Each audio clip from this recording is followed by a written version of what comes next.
This podcast is a member of the Voices of Wrestling Podcasting Network. Visit voicesofwrestling.com to hear the rest of our great podcasts, as well as show reviews, columns, opinions, and updates across the world of wrestling.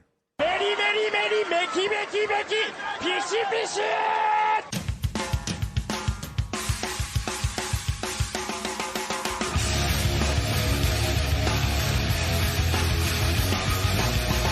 You are listening to the Voices of Wrestling podcast with your hosts, Joe Lanza. X out, go listen to some boring podcast where they're afraid of their own shadow.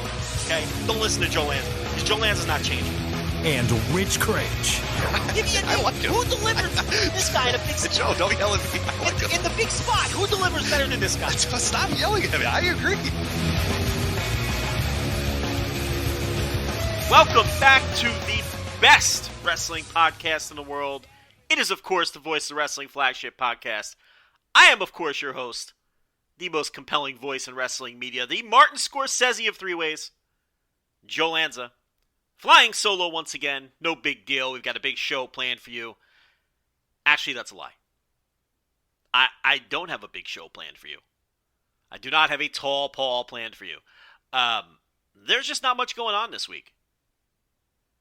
I'm struggling to come up with topics, and as any podcast host worth their salt will tell you, when you are bereft of topics and you don't know where to turn, you can always turn to listener questions. That's what we're going to start with today. I crowdsourced some tremendous listener questions from some of our top listeners. Top secret email went out to only the top listeners of the Voice of Wrestling Flagship. And I got to tell you, I'm looking at some of the questions. These listeners did a tremendous job. These are some of our most valued listeners. And these are the 100% real questions that these listeners sent in that they wanted me to answer on this week's tremendous Voice of Wrestling Flagship podcast. Why waste any time? Let's get right into them. These are some of the hottest topics in wrestling.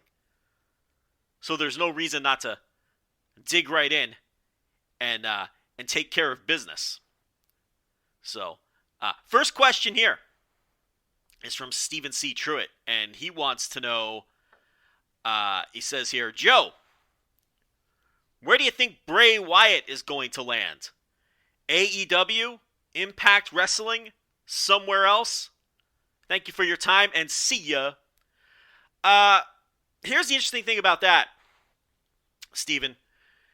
I think that FKA Bray Wyatt, as we'll refer to him here, because let's face it, he's not going to be Bray Wyatt anymore. Unless he goes back to WWE, which I guess we can't completely take off the table, although with some of the cryptic social media messages that Bray Wyatt is putting out there, I don't think that's going to happen. The interesting thing about this is, and I don't know anything, I haven't spoken to any of the principals, but just what I know about the people involved, the people making the hiring decisions, Bray Wyatt himself, my gut is telling me that he would prefer to be with AEW. Now, I mean, who wouldn't? It's a red-hot product. It's competing neck and neck. Dynamite is with Monday Night Raw on a weekly basis now. There's nothing but good things coming out of that locker room, from the talent. And I am sure that he has heard some things from his friends in that locker room. It's the place to be. It's the place you want to be. It's the hot spot. I mean, CM Punk came out of a 7-year hibernation to return to wrestling, and he picked AEW. And he could have picked anywhere in the world. Bryan Danielson left a very secure spot in a company that he has no ill will towards to come to AEW. Adam Cole turned down a promotion to WWE's main roster and chose to come to AEW. It is the hot place to be. It is a hot television product. The shows are electric because of the hot crowds. So I'm sure if Bray Wyatt had his way, he would be in AEW already. What I suspect is happening here is AEW isn't open to some of his zanier ideas. And that could be part of the impasse here. And it could also be a situation, and again, I'm not speaking for anyone. I have no insider knowledge on this one. I haven't discussed it with anybody. Of course, this totally legit listener question, I didn't know what questions I was going to get from these very real listeners that sent me these questions this week. So I didn't do any homework. I wasn't able to do any homework on these questions. But it could also be a situation where, you know, maybe Tony Khan doesn't have a ton of interest in this guy. Now, I remember Rich and I questioned, or more specifically, I shouldn't throw Rich under the bus. I questioned whether or not this guy was the merchandise pusher that people claim he is, because he's not that great in the ring. He never really made a noticeable difference on ratings. I didn't see him as any kind of needle mover in any way whenever he would, move between brands or whatnot. So I questioned whether this reputation of being a great merchandise mover was legitimate or just shit people say. Well, I did receive a message the week of that show from a source that I absolutely trust implicitly that would give me solid information on this, and someone who would know because of their connections. And it turns out that is absolutely true, that Bray Wyatt was a top merchandise pusher in WWE. So I have to take an L on that one for questioning that. I was wrong about that.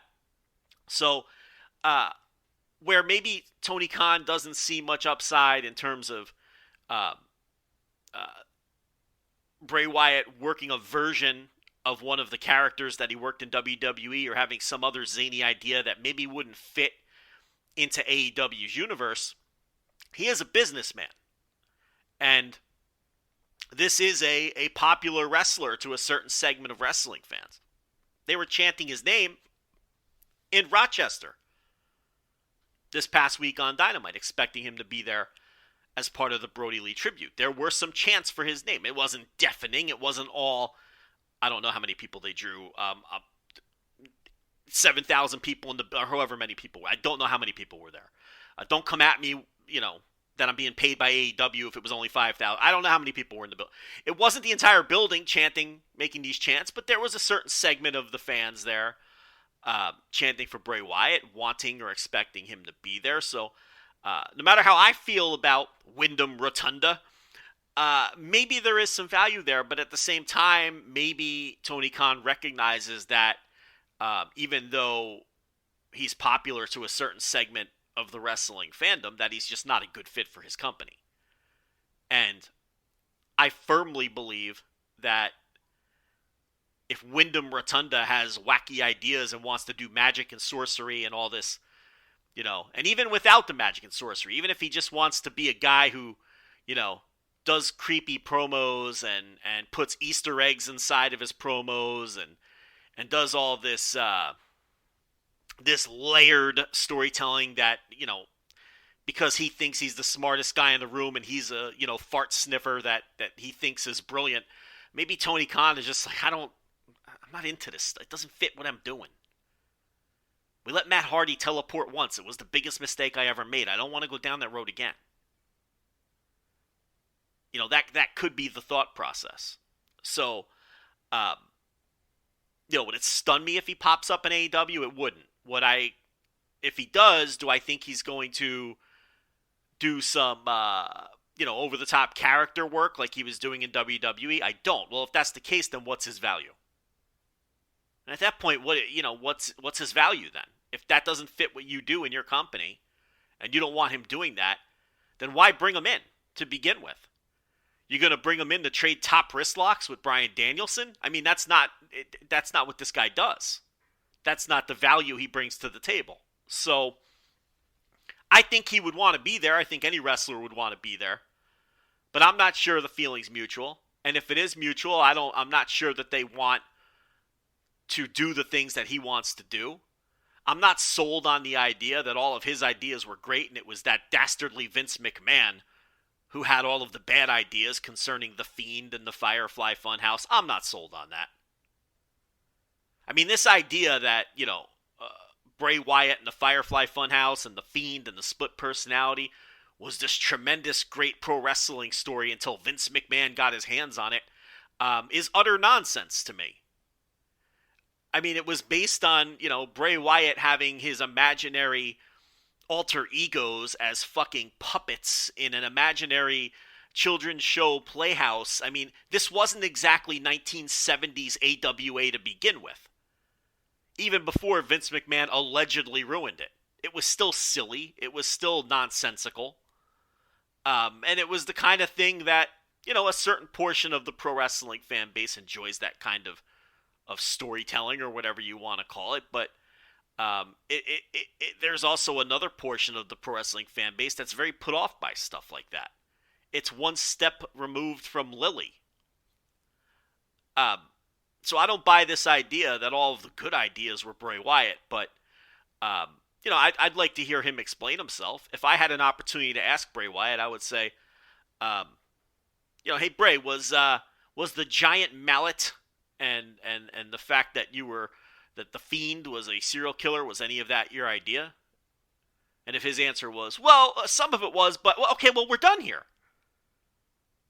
I'm not concerned with what Vince added or subtracted from it. I mean, if these are your core ideas. Okay, let me ask you this, Bray. Was doing cinematic matches and having Braun Strowman get eaten by an alligator, was that your idea? Well, not totally, but well, then we're done here. I'm not interested in your explanation. I mean, it just, the whole basis of this is stupidity. No matter what Vince added or took away from it, the basic, and even going back to the Hawaiian shirt, Bray Wyatt, I would ask Bray directly. I'd say, was Sister Abigail your idea? The idea of Sister Abigail and, the match that never happened against Finn Balor, where he was going to be the demon. You were going to be dressed up like your dead sister or your mother or whatever the fuck that was going to be. Did you have anything to do with that? Were your fingerprints on that at all? Well, yes, some of it, but, okay, we're done here.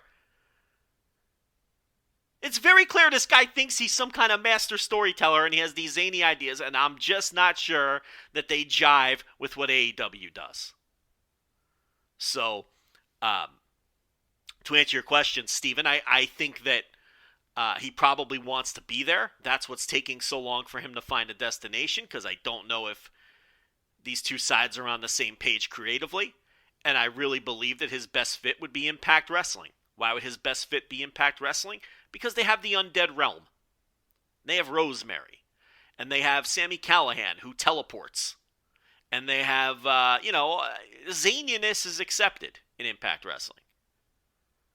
And it's part of Impact Wrestling's universe. And characters similar to Bray Wyatt, the cult leader, or even the Fiend, or the Firefly Funhouse version of Bray, would fit right in Impact. It wouldn't break that universe the way it would AEW's.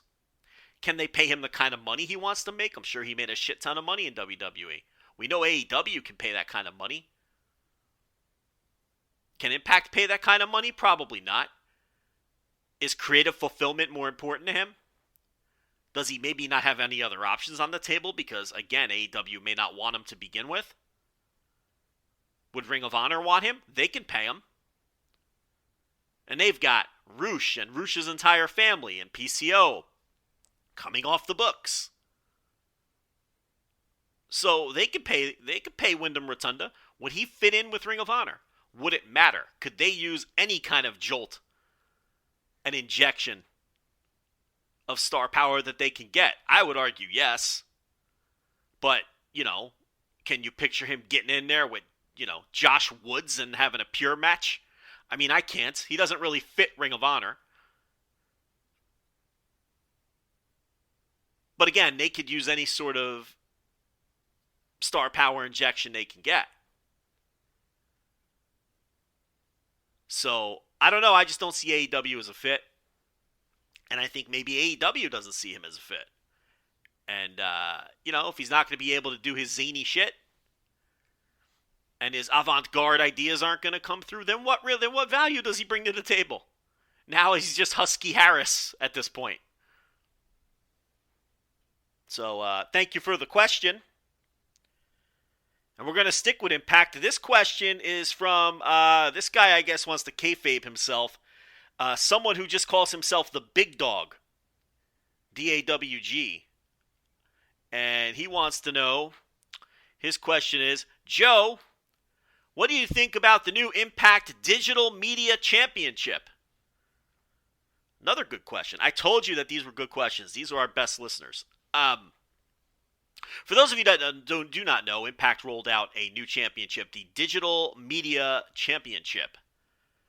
And my top secret inside sources that you'll never be able to figure out tell me that the tournament for this championship is going to run on Impact Plus and the Ultimate Insider Ultimate gimmick on YouTube. And then eventually those matches will be posted outside of the paywall for all to see within 24 hours or so. And then with the working assumption that the future title matches will either be on Impact Plus or somewhere on the digital side, obviously based on the name of the title. So that's what the title is. On the Impact Wrestling Twitter feed, they posted a 40-second video, I guess, 30-second video with just some shots of wrestlers. But what's interesting is there are male and female wrestlers in the highlights here. The highlight package, hyping up this new championship. There's a picture of the title itself, which is getting decent reviews for how the title looks. I'm not big into caring what title belts look like, but it seems like people think that this one's a good-looking title. What do I think of the Impact Digital Media Championship? Well, one idea that I had kicked around, and I may have brought it up on the paywall once or twice, maybe even here in this space, was for AEW to do something like this with Dark and Dark Elevation, just to give a little bit of purpose and direction to, some of those matches that they air on YouTube. Maybe do some sort of, YouTube title or not necessarily called a YouTube title or what Impact is doing here with their Digital Media Championship. It didn't have to be that on the nose. You can call it whatever you want, but sort of a true secondary title, because they don't consider the TNT title a secondary title, which is strictly defended and dealt with on YouTube. You don't bring it to the television shows, or you rarely bring it to the television shows, and it's truly fought over by the mid-carders and even the lower mid-carders, and it maybe just gives a little bit of direction and purpose to Dark and Dark Elevation, right? They do storylines on Dark and Dark Elevation. Diamante and Swole just had their big blow-off match a couple of weeks ago. And we saw, going back probably about a year, we saw Brandon Cutler and Peter Avalon have a feud on YouTube. And on one of the first Dark Elevations, we saw the Matt Sydal, Kenny Omega angle kick off on YouTube. So they do angles on those shows.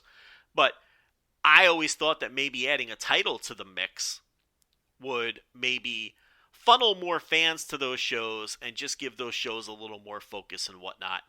But it seems like Impact has beat them to the punch, or on this sort of idea, and I think it's a good idea. The problem I have with the Impact Digital Media Championship is it appears it's going to be intergender. Therefore, I have zero interest.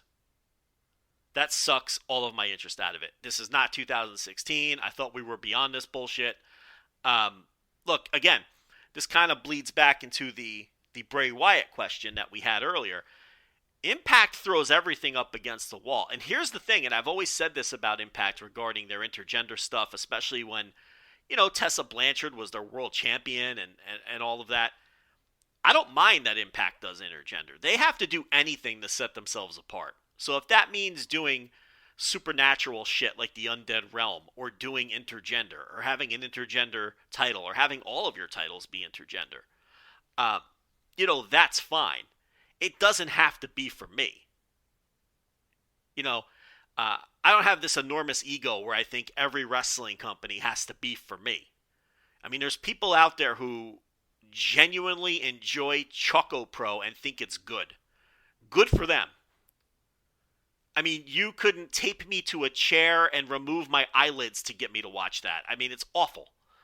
But, there's people who are into it, and that's great. And I don't have to be into intergender, but I don't have to go out and rally against it either. I don't have anything against intergender existing. I just personally have very little interest in intergender pro wrestling. If I'm watching a show and there's an intergender match, I'm not going to, turn my head like I'm a baby who doesn't want to eat his peas. I'm going to watch it. It's just not one of my preferred styles of wrestling. So as a result, no, I'm not going to watch Tenille Dashwood and Falaba wrestle over the Digital Media Championship. I'm just not going to do that. Now, if you want to make it a women's title, if you want to make it a men's title, all right, I'll check it out. I'll get into it. But intergender, just not my thing. Therefore, Big Dog, I have no interest in the Impact Digital Media Championship, even if I think it's a neat little idea. Now, look, I don't know how many people how many people have Impact Plus? How many people talk about the content on Impact Plus? Now, that's the goal of something like this, to get people interested in Impact Plus so they pay for it. Similar to my idea for AEW doing a title like this. The goal is to get people to watch those YouTube shows, not just the AEW sickos who are the only people watching those things. Try to, get a wider audience into it. So that's the idea here. I can't kill him for trying it. Do I think anybody will be talking about this title in 6 months? No, I do not. Next question. William Thompson from Chicago, Illinois wants to know, Joe, what do you think of Joe Gacy's new character in NXT 2.0? And as a follow-up, if you don't mind, do you think Joe Gacy is the best wrestler in the world? Okay, wow. First of all, the second part of that question, no. I do not think that Joe Gacy is currently or was ever the best wrestler in the world. That's absurd, William Thompson. What a crazy question. Nobody could possibly think that. Man, maybe I should have just thrown this listener question out. But let's deal with the first half of it, shall we? He wants to know what I think of Joe Gacy's new character in NXT 2.0. And if you're not familiar with Joe Gacy's new gimmick in NXT 2.0, he is doing a gimmick that has failed every time any wrestling promotion has tried it, including the aforementioned Impact Wrestling when they attempted it with the pre-canceled Joey Ryan. Ironically enough, Joey Ryan's faction or unit or whatnot was called Cancel Culture in Impact, foreshadowing what was to happen to him. Joe Gacy is doing a character that talks about safe spaces and cancel culture and all of those buzzwords that everybody is pretty tired of at this point. And something that probably wouldn't have worked, but maybe would have worked better in like 2015 when, every week there was a new college campus controversy over safe spaces and professors getting fired or whatnot. But people quickly grew tired of those types of stories. The gimmick not only feels dated, but it touches on subject matter that wrestling fans just have not been receptive to in any way, shape, or form anytime anybody tries it. So, I don't know. I don't think this thing's going to work. They even worked having the Joe Gacy character get literally canceled, where they debuted the gimmick and then had it pulled from all social media. That was all a work. He came on TV the next week and talked about how it was all pulled from social media. So they're really going all the way with it and giving it an honest go. I just don't think it's going to work. And it leads me to a broader topic here. And that's, I feel like there's a segment of wrestling fans, and I don't know how large the segment is. It's something I'm trying to put my finger on, that we are in an era where people want their baby faces to be rooted in reality and people they can relate to and realistic, like Jon Moxley. Jon Moxley is not a cartoon character, right? Jon Moxley is just a guy. He loves his wife. He likes to beat people up. And, he's maybe a little unstable, right? A little unbalanced.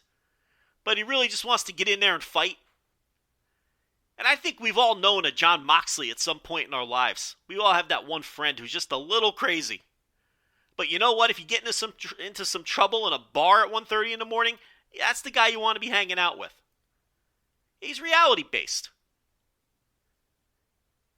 Hangman Page has gotten over because he's the anxious millennial, and that connects with a lot of anxious millennials. Every millennial, swears they're depressed and their life is terrible. They relate to Hangman Page, who may or may not have a problem with the drink to cover up his insecurities and the issues he has. Right? So we're kind of in an era where people want relatable baby faces. Tetsuya Naito is another example. Now, he's relatable to a generation of Japanese wrestling fans. So, but on the flip side, I notice that people don't want heels rooted in reality. They want their heels to be cartoonish. I mean, think about this for a second. Okay? People don't want heels that hit too close to home or fly too close to the sun. They want that in their baby faces, but they don't want it in their heels. Dan Lambert said the word snowflake a few weeks ago, and people lost their fucking minds, and they never, and they still haven't recovered. All because he said snowflake once about a month ago. And he's supposed to be an out-of-date boomer who uses shitty dated buzzwords, and you're supposed to not like him. But there's a segment of the modern fan that doesn't want that. It used to be in pro wrestling that heels, for decades, heels wanted you to hate them. They wanted you to see them in the grocery store or walking down the street and curse them. Because you had real vitriolic hate for these people because of the actions and their words. But it's not that way anymore. That's bad kind of heat now with the modern fan. I need a sip of water. I'm not going to edit this, even though I'm on a roll. What the modern wrestling fan, at least a certain segment of the modern wrestling fan wants, okay?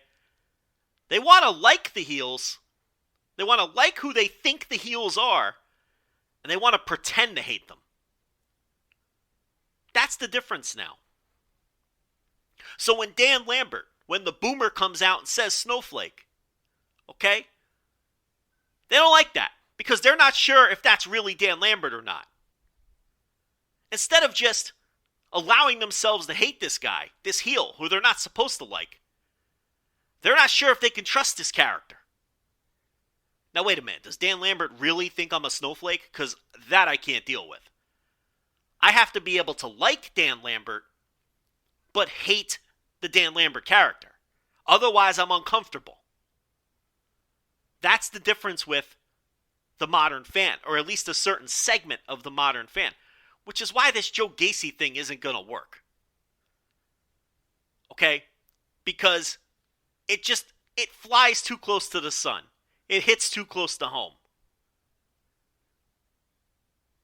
People who are constantly getting harassed about safe spaces and cancel culture or having to read about it in the news or see it on Twitter or whatever don't want to deal with that when they're watching pro wrestling. They just don't. And I'm not saying they're right or wrong. I'm just telling you that that's how they feel and why these kinds of gimmicks never get over or never seem to get over.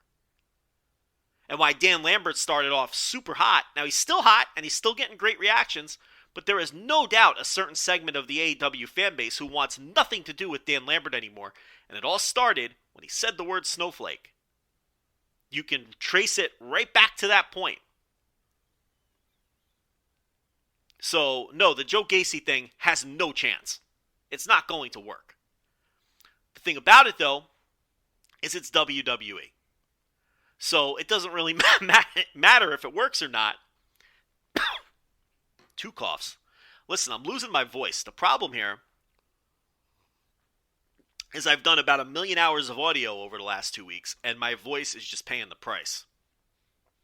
My wife was telling me before, she's like, listen, you can't do this flag. I'm like, I have to do what do you mean I can't do the flagship?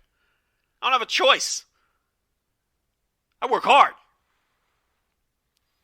So I rested my voice a little, and here we go, but I'm starting to struggle, and it's only segment 1. What was I saying? It's WWE, so they're just going to plow forward. It doesn't make a difference. Whereas in other promotions, if something wasn't working or failing, they would cut bait on it. But as we've seen in WWE, it won't matter. I mean, so it's not going to work, but that doesn't mean that they're not going to plow forward with it.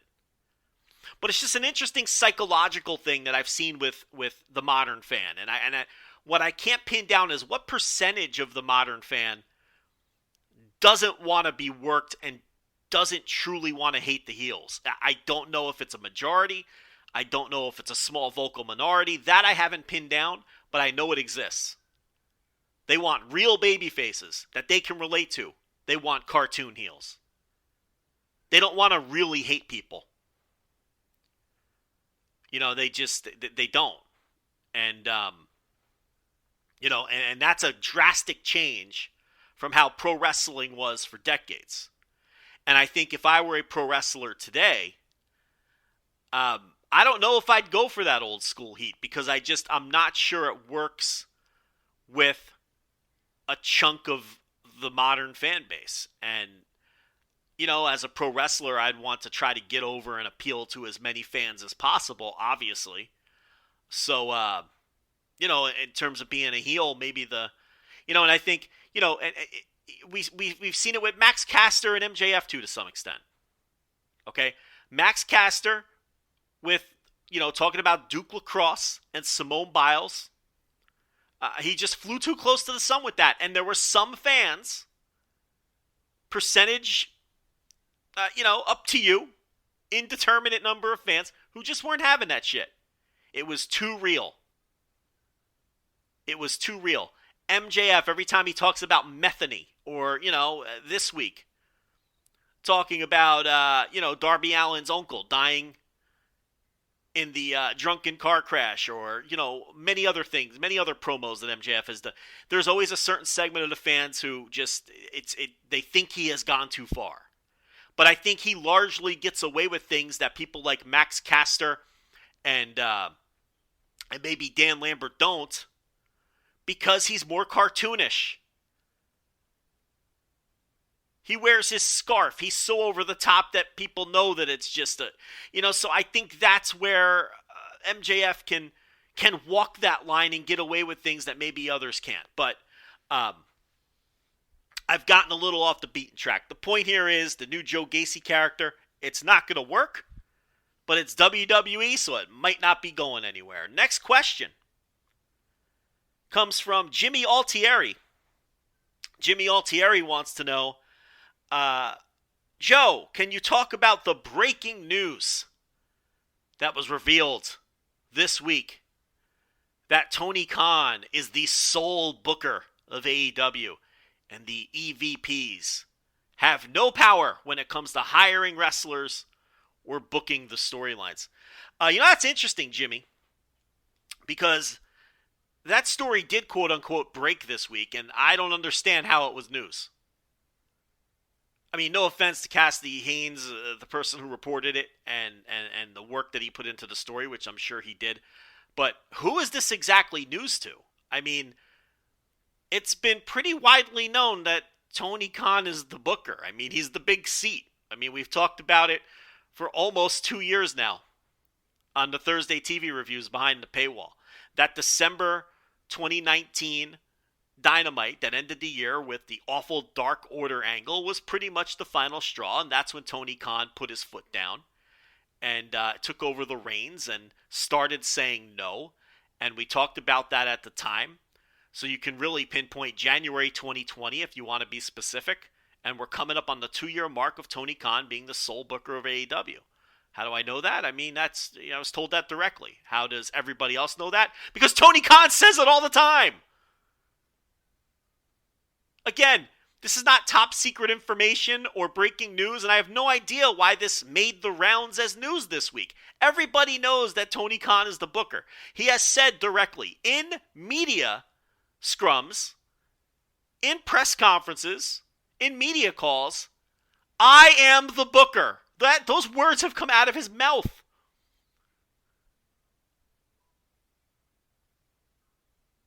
We've known that this wasn't a collective for almost 2 years now. So I have no idea how this was news to people. And there were people responding to this news like, oh, wow, I can't believe it. Do these people live on fucking Mars? I mean, this isn't even a secret anymore at this point. I used to talk about it in hushed tones behind the paywall, but then Tony Khan just made it public a long time ago that he's running shit. He's the booker. If it's bad, blame him. If it's good, praise him. Not that he doesn't take ideas, but he's the final say. And quite honestly, I think it's how it should be. I don't think booking committees and writing teams, I don't believe in any of that shit. You need a supreme commander at the top, not the fucking Dave Clark 5.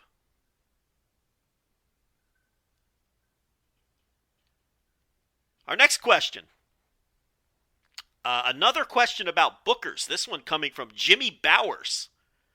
Jimmy Bowers wants to know, Joe, what do you make of Jim Cornette's kinder, gentler stance towards AEW lately?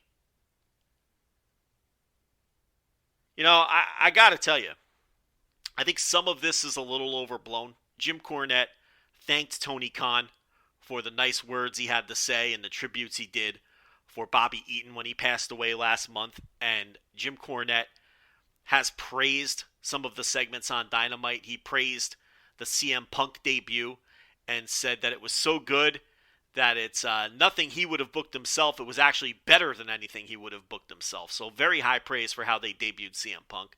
Very high praise for the Bryan Danielson Kenny Omega match on Dynamite a couple of weeks ago and that entire episode of television. So there have been some things that Jim Cornette has praised lately when it comes to AEW. But he's still burying plenty of it too. He still has massive problems with Kenny Omega. He very badly, he praised Kenny Omega through gritted teeth when he talked about the match with Bryan Danielson and really credited Danielson more than Omega and really implied that Omega was kind of just along for the ride. He still has negative things to say about other people on the roster and some of Tony Khan's booking rhythms. So it's not as if Jim Cornette is a AEW flag waver at this point, but he's been praising it enough that it's been notable, and it's been notable to a lot of his listeners and his minions and his followers and the cult of Cornette, to the point where some of them have turned on Jim. That is happening. But what I think is happening here is I think Tony Khan's long-term, I don't want to call it necessarily a strategy because I don't want to imply that he's been disingenuous. But if you notice, Tony Khan has never fired back at Jim Cornette. No matter how nasty or mean that Jim Cornette would get towards AEW or even Tony Khan personally and his booking or anything else that might be a bit more personal than the product he's putting on the screen, Tony Khan has always simply killed Jim Cornette with kindness. Anytime Jim Cornette's name has come up, Tony Khan would praise Jim Cornette, say he's one of the smartest minds in wrestling. He often says he's learned more from listening to Jim Cornette than listening to anyone else in wrestling. He would say things like, even though I disagree with Jim, Jim's entitled to his opinion, and I respect Jim. He kills Jim Cornette with kindness. He has never lowered himself to Jim Cornette's level. He's never gotten himself into some what would be a worthless war of words or feud or any of this nonsense, which would greatly benefit Jim and his podcast. And I'm sure Tony knows that. And I'm sure privately Tony has grumbled about Jim Cornette plenty, especially since he has plenty of people to grumble to, since there's plenty of people in his close personal space and in his company who loathe and strongly dislike Jim Cornette. Okay? But publicly has always killed Jim Cornette with kindness. And I'm not suggesting that that's the reason that Jim Cornette has all of a sudden been more apt to praise Tony Khan or praise AEW. But just psychologically, because this is how people work, okay? if you are burying someone and attacking them and criticizing them nonstop for 2.5 years and telling the entire world how stupid you think they are in terms of how they in terms of how they run their business and how they book their wrestling company, and that person just consistently says nice and good things about you and kills you with kindness, okay, it is inevitable that is going to take the edge off of you to some degree, unless you are a sociopath. Unless you are a complete sociopath, that's going to take the edge off to some degree. And I think again, I hesitate to use the word strategy, but I believe that Tony Khan killing Jim Cornette with kindness is beginning to pay off. Because if Tony Khan had hurled himself in the mud with Jim and gotten involved in the muck and was in some kind of public feud with him, Jim would be less apt to praise the things that he has enjoyed about AEW lately, or wouldn't have praised them as much, and would be far more harsh on the things that he doesn't like. But killing him with kindness has taken the edge off to some degree. It has worked. It has worked. And it allows Jim to be a bit more honest when he does like something that happens in the company. Now, I'm not one of these people that think Jim is just been completely honest in his critiques. I think Jim plays to his crowd. Do I think Jim secretly is an AEW fan? Do I think Jim secretly likes the things he critiques? Do I think he secretly thinks Kenny Omega's a great wrestler? No, I think Jim Cornette hates the things he says he hates. Do I think he plays it up as a performance? Absolutely. Absolutely. Do I think he turns it up a notch? I do. Because he's an entertainer and he's doing a podcast. When Joe Lanza comes on this podcast, you're not getting... I hate to pull the curtain back, but we're all performing to a degree. You're not getting the same Joe Lanza that sits down at the dinner table with his wife. It's a very similar facsimile. But to some degree, I have to perform. That doesn't mean I'm giving dishonest opinions. You're getting a reasonable version of who I am. You're getting a reasonable version of who Jim Cornette is. But does he turn up those critiques because his listeners eat it up? Of course he does. Why do you think AEW is the lead topic on every single podcast he does? It does numbers. His people want to hear him bury it. And the people that don't want to hear him bury it, and there are people who do like it that want to hear how Jim is going to bury the show this week. I'll raise my hand, guilty as charged. I want to hear what angle Jim takes to bury things this week. As I rudely belch into the microphone again. I'm really struggling. But I do think Tony Khan has taken the edge off of Jim to some degree. And I also think that Jim is smart enough to see that this thing really is working now. And it is a success. And it's going to be a success moving forward. And he can't just completely bash it anymore while still retaining any credibility. You just can't. And Jim is smart enough to know that, maybe he does need to praise the things he likes a little bit harder that he's seeing on the show. Maybe he does need to cool it on, they're going to fold in 6 months. Because it's obvious that that's not going to happen. And it's obvious that this thing is here to stay unless there's a tragedy. So, that's what I think is going on with Jim Cornette and his sudden praise for certain things AEW.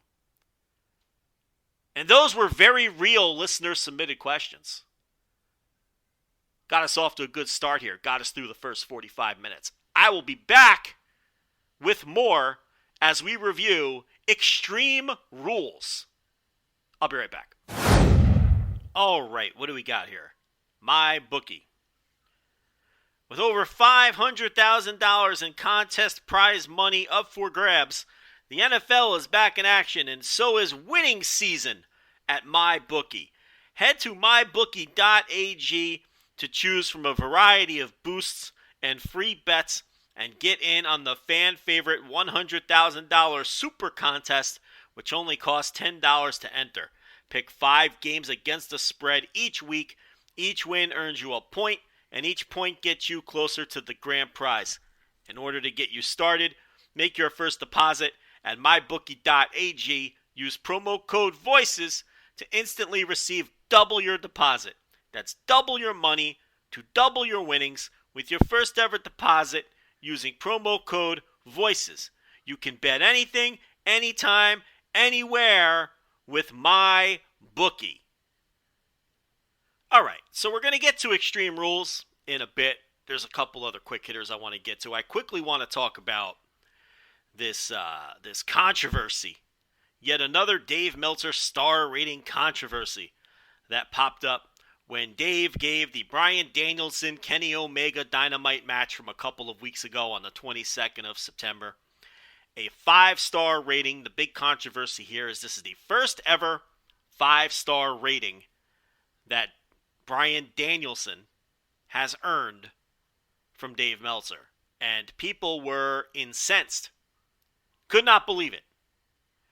And nobody cares more about Dave Meltzer's star ratings than people who don't like Dave Meltzer and who claim they don't care about his star ratings. Those are the people that care the most about Dave Meltzer's star ratings. But I was thinking about this one in particular and how Dave was taking a metric ton of shit. Is a metric ton heavier than a real ton? I don't even know the answer to that. Why do people say that if it's not? Right? So it must be. It must be more than a real ton. Or the non-metric ton. Dave was taking a ton of shit, metric or otherwise, for this being the first Bryan Danielson 5-star match after the incredible career that he's had. But I'm sitting here thinking about this, and I gotta tell you, I don't have a 5-star American Dragon Bryan Danielson match. Or Daniel Bryan, for that matter. I don't have a 5-star match of his. I don't think it's crazy.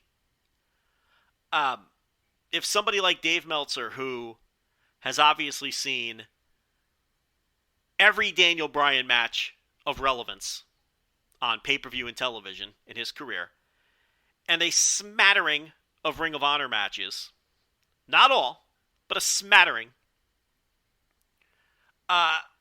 I don't think it's crazy that someone like that wouldn't have a 5-star match for this guy, because I don't believe he had a 5-star match in WWE.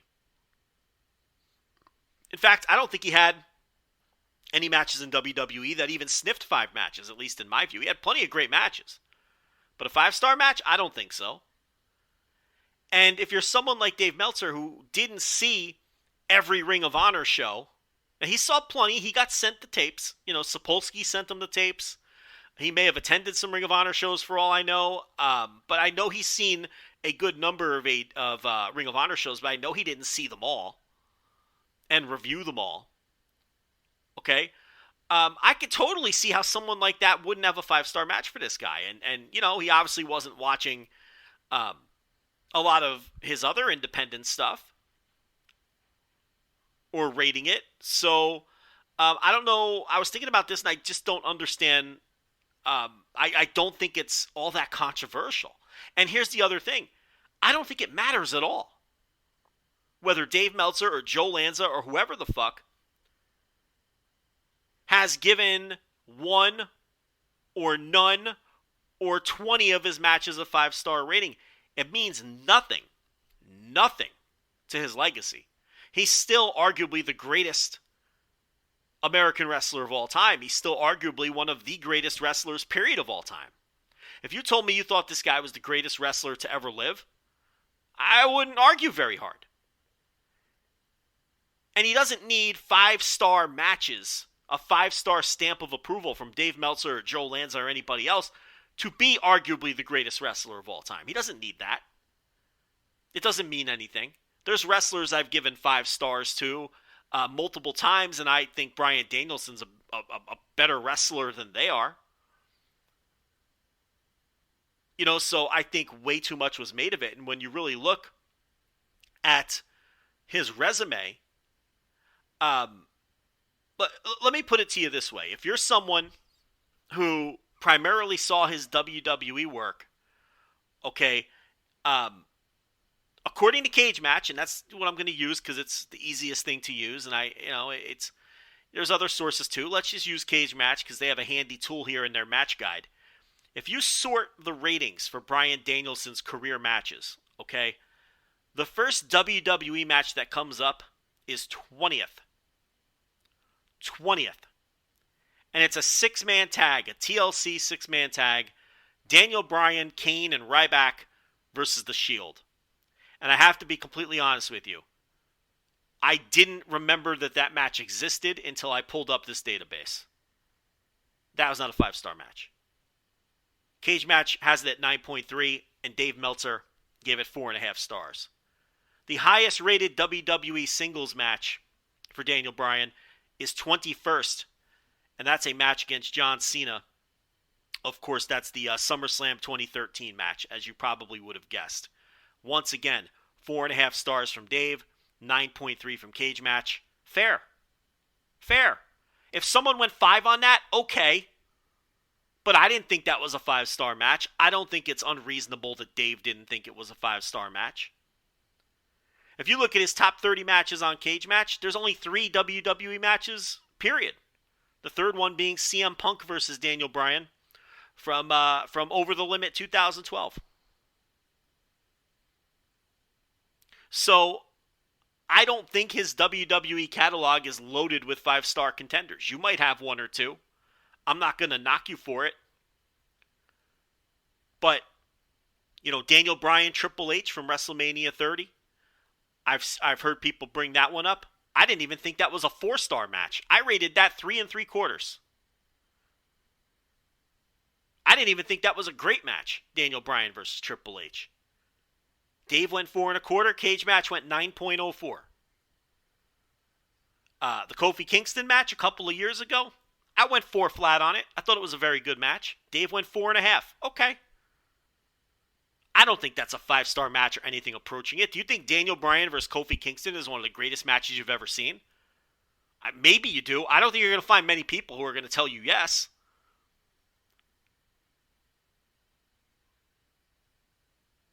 Daniel Bryan versus Edge versus Roman Reigns from this year? No one thinks that's a 5-star match. Come on. But I'll tell you right now, on Cage Match, that's his 6th highest rated WWE match. His WWE catalog is filled with look, the guy's a great wrestler. Every time he stepped in the ring in WWE, he put in a great performance. But I don't think he has this huge catalog of great WWE matches. He's got a lot of very good ones, and he has some great ones. But I don't even think people can reach a consensus on what his best WWE match was, let alone something that's an all-time great match in the pantheon of all-time great matches that is a no-brainer 5-star match. It just doesn't exist. And that's what someone like Dave Meltzer is working with. Now, Dave rated plenty of his Ring of Honor stuff, but there's no Dave Meltzer star rating for Danielson's match against Chris Hero in PWG. Because Dave didn't watch it. Dave rated 2 of the Nigel McGuinness matches from Ring of Honor very high. He gave one 4 3/4 and one of them 4.5. But the third highly regarded bout from the 6th anniversary show, Dave didn't even see that match. This is what I'm talking about. This is a guy who's working off of the WWE catalog and some of the Ring of Honor matches and basically nothing else. It's not unreasonable. And we have to put an asterisk on this anyway, because Dave said he would have given Danielson McGuinness 5 stars. And I'm talking about the one from Unified. The one with the nasty headbutts, except he deducted a 1/4 star because of the headbutts. Which, again, is not completely unreasonable. If you think that kind of thing is too violent.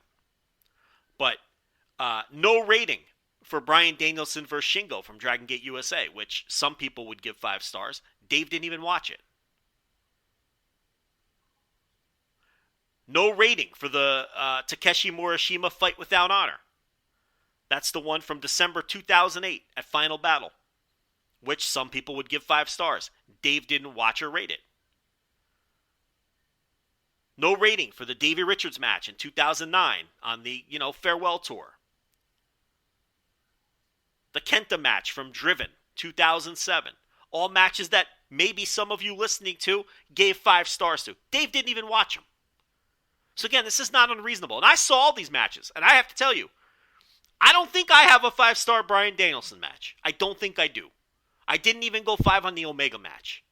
I eventually settled on 4 3/4. And it means nothing. Who cares? Why does this matter?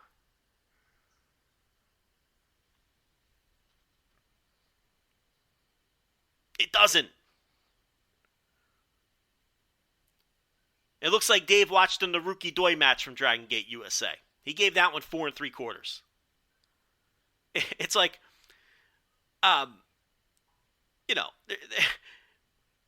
there's 3 or 4 4 3/4 rated matches here. No, there's 5, 6. So we really think it's a big deal that one guy, and I get he's the most influential guy, and I get that his star ratings mean a lot because they used to mean more before he broke his own scale. A lot of people don't respect his ratings as much anymore. To me, when Dave goes above 5, it doesn't enter my brain. It's just 5. When Dave goes 6 1/4 on a match, I ignore it. It's 5. But I know some people, it's just, he broke the scale, I don't care anymore. And I understand that. But not only does it not matter, I don't think it's unreasonable. When you look at the man's catalog, I don't have any either. And maybe if Dave Meltzer watched every one of these Ring of Honor matches and saw all the indie stuff that all of you listening to saw, he'd have 1 or 2. But big deal. Who gives a shit? Somebody talk him into watching the Shingo match. He may have gone 5 on that. That is so up his alley. I didn't go 5 on it. But again, who cares? What a silly, quote-unquote, controversy that all was.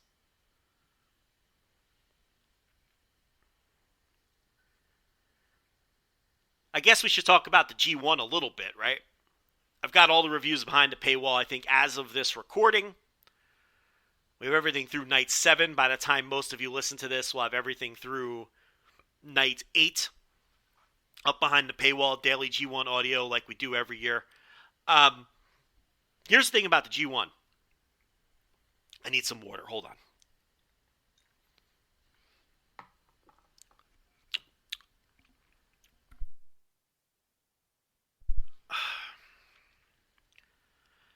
It's 2:30 in the morning. Here's the thing about the G1 this year. There's nothing wrong with any of these shows. I don't think any of the shows have been bad. I don't think all of the shows have been what I would call good. Some of them have been firmly average. But that's not even my biggest problem with this year's G1. My biggest problem with this year's G1, and you can listen to me talk about each one in detail, $5 tier, patreon.com/voices of wrestling. The month has turned. It is now October. It's the best time to get in. It's the best time to subscribe. First of the month, that's where you get the most value, okay? Because you get charged the first of every month.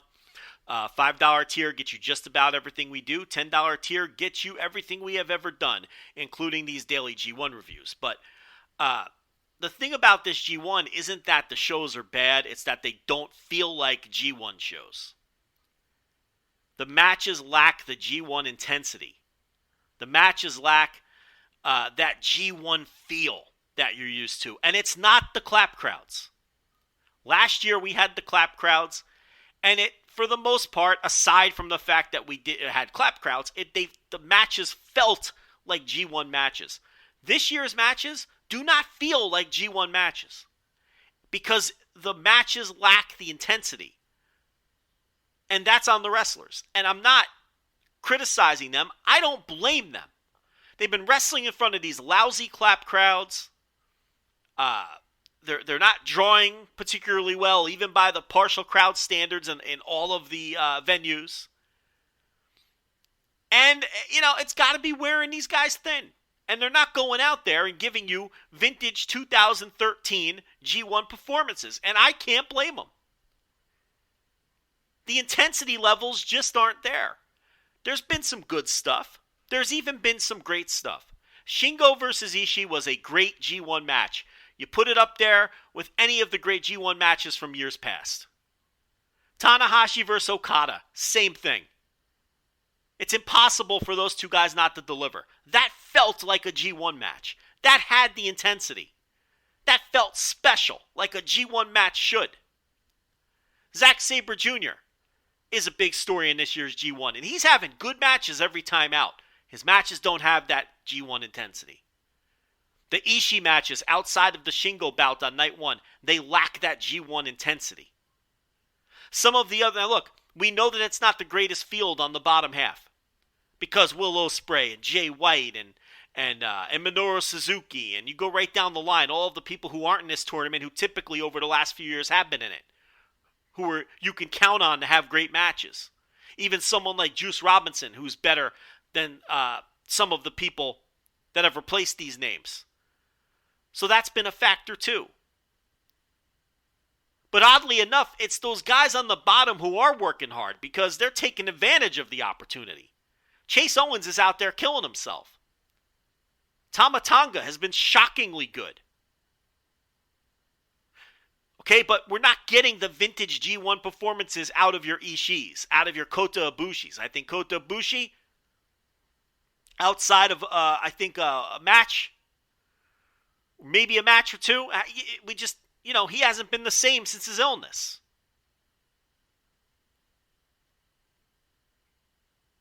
Okada's in tremendous shape. And he's not having bad matches, but outside of the Tanahashi match, his matches are lacking that G1 punch. So that's what's going on with this year's G1. It just doesn't feel like G1 because that G1 intensity is not there.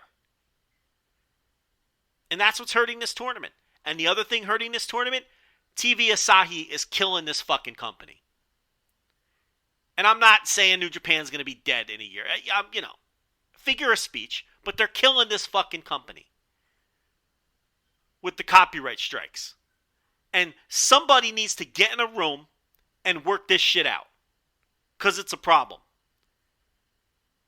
They're trying to run shows in America as we speak, and they can't sell a fucking ticket. They can't they can't give away tickets to these shows in America. And preventing people from posting GIFs and even still photos from these G1 shows without copyright striking people. It's absurd. No one is talking about this G1 in the West. I can't speak for Japan. Why? Because people are terrified to post about it. They don't want to lose their Twitter accounts and their Facebook accounts and everything else. They're scared. So they've thrown their hands. No one's talking about it. The remaining people actually watching this thing are afraid to talk about it.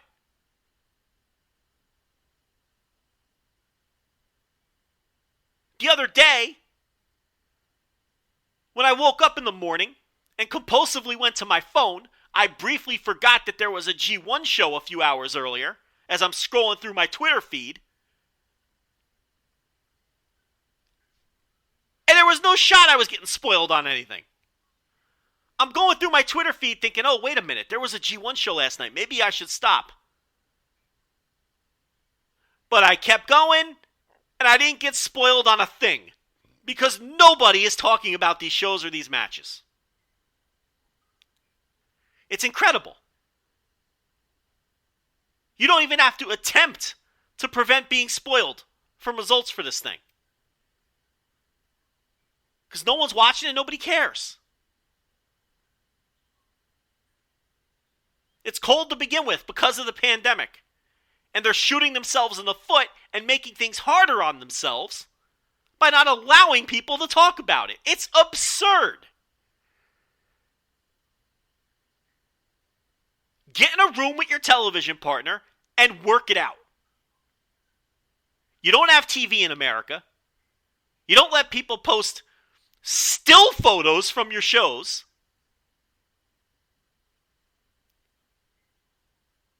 So how can you be surprised when there's 48 people at a show in Dallas? How can you be surprised? How can you be surprised when Jon Moxley needs to bail you out in Philadelphia?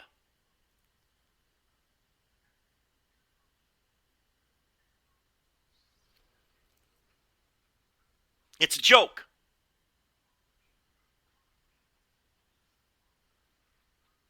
They should be encouraging people to post GIFs and videos and pictures of these shows and work up a little buzz. Because they have none. Nobody cares right now. And the shows aren't great, so not a lot of matches are getting buzz, so that's not helping.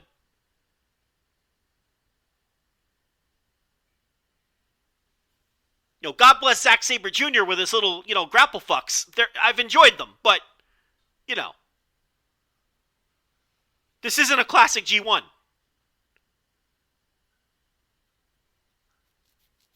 And they're hurting themselves on top of it. And you really, I'm not doing the meme here. You hate to see it. You really do. You hate to see this. It doesn't have to be this way. And they're creating animosity with the few people who are still paying attention to them. Why are you going out of your way to have a contentious relationship with your fans? When you don't have TV here, no one cares about the Roku show. I've never seen a single person talk about that thing. And now I could see if they weren't trying to sell tickets here. Then okay, who cares about the West? I would understand that. But they're running a tour here as we speak that they can't give away tickets to. Get your head out of your ass, get in a room with your TV partner, and figure it out. I'll be right back. All right, so we will get to Extreme Rules at the end of the show. That's going to be the last thing we do today. Want to touch on a couple of other quick topics. I have caught up on the NWA Power. I hadn't been following NWA Power since the double pay-per-views in St. Louis. I binge-watched everything they've done to this point in the St. Louis tapings that followed the pay-per-views. And I am here to report that I got to tell you, NWA Power has somehow managed to get worse than it was before in this current season, which I believe they are calling Season 6. I don't know if that's accurate. It is horrendous. These are new depths. I don't know if it's possible for the show to be worse than it is right now. It's just terrible. And I know it's not the greatest roster. That's really no excuse. I mean, it's part of the reason, don't get me wrong. But it's just a horrendous, unwatchable mess of a show. And I cannot tell you to stay further away from the current NWA season. And there's nothing on the horizon that they've teased or talked about which would make me say that things are looking up or maybe it'll get better as the tapings move along. No, it's just horrible. Almost beyond words.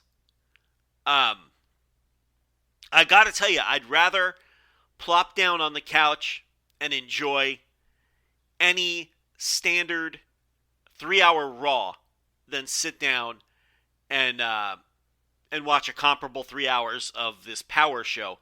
The only difference being, the only area in which Power has an edge is that it's 1/3 the length. Actually, a little shorter because it runs like 48 minutes or something most weeks. That is the only advantage it has to Monday Night Raw, which is obviously, one of the worst wrestling shows in television history right now. So, NWA Power, firmly the thumbs down on what I've seen from that. And that's all the time I'm going to spend on it because that's all it deserves. MLW, I've been watching the MLW, which has in fact returned as well. MLW Fusion Alpha is the name of the YouTube show now. And then, of course, MLW debuts on Vice on October 7th with the Fightland special. let's go over that Fightland card that's going to tape on the 2nd.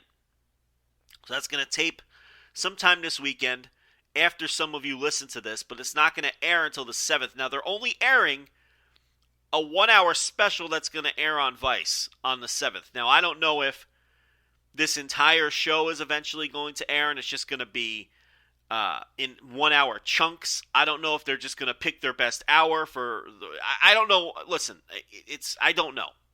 I would assume that this entire show is going to air at some point since it has all of the Uppercut matches on it and some other stuff that they've been pushing on the Fusion show. So I think we're probably going to get all of this eventually airing on Vice until everything on the show airs. That's my interpretation, but I can't guarantee that. All I know is on the 7th, which is a Thursday, which is this upcoming Thursday, we're getting the debut of MLW on Vice, and we're getting some of these matches, including Jacob Fatu defending the world title against Hammerstone, who is the national champion. This is title for title, and they've been hyping this one up on Fusion, and this is their big unification match, and they've been building Hammerstone up for this. So Fatu does have a title defense before that against Matt Cross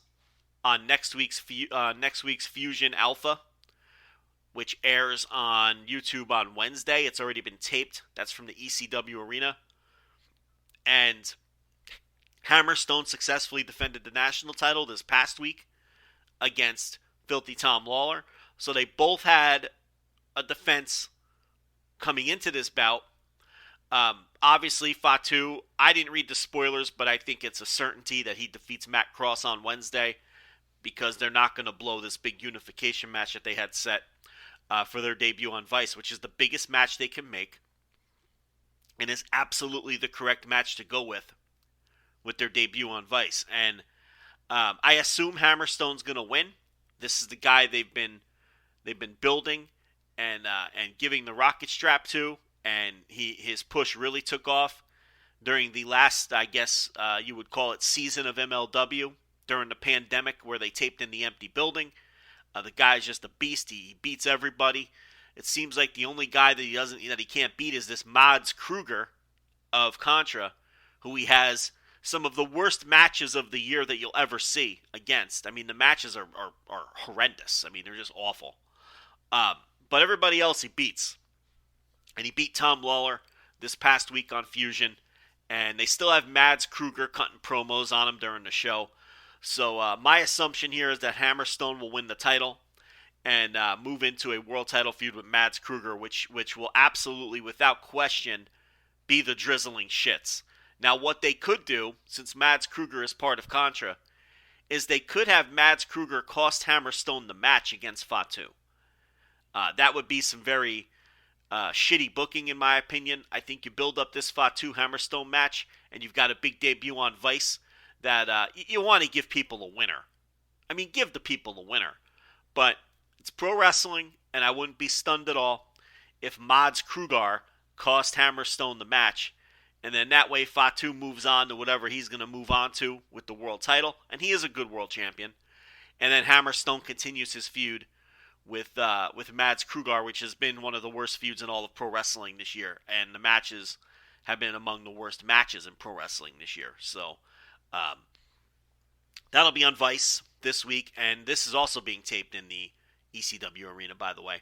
Other matches, they just announced this week on Fusion. Myron Reed defends the middleweight title against Tajiri, Arez, and Aramis. Now, Arez and Aramis got added to the match. They had a singles match on Fusion this week, which rocked.